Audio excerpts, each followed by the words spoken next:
If you ask any vegan, myself included, we thought it would be harder before we made the shift. Once you make the shift, it's actually way easier than you ever believed. Every January, people vow to follow New Year's resolutions. And according to some experts, more and more people are starting to ditch meat this month and instead follow a plant-based movement called Veganuary. I feel like every month here in Vancouver, we got a new restaurant or a new shop opening up that's switching that way. I'm getting more and more patients coming in who are wanting to make the change that I help shift towards a plant-based diet. The Veganuary movement started in the UK several years ago, and according to Vancouver-based naturopathic doctor Matthew Nagra, it's made its way to kitchens across Canada, especially during the COVID-19 pandemic. There was a study that just came out of Quebec where they looked at COVID lockdowns and how that affected people's diets and food security, and they hypothesized, they thought that probably got worse, right? You're stuck at home and people are stress eating and that kind of thing, but they actually found that diet quality improved.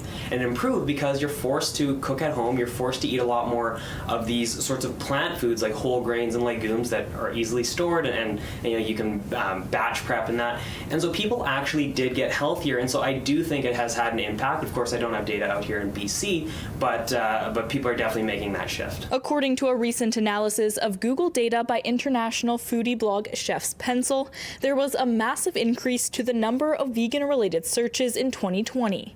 And Vancouver ranked 7th in its list of the top 15 most popular cities for vegans in 2020. There was actually a survey from, I think it was a couple years ago now, that surveyed people, and we had the highest percentage in Canada as far as people shifting towards either vegan, vegetarian, or flexitarian sorts of diets. With the rise in veganism and the push for a plant-based January, UBC professor and registered dietitian Gail Hammond explains how to safely make changes to your diet. You got to do your education.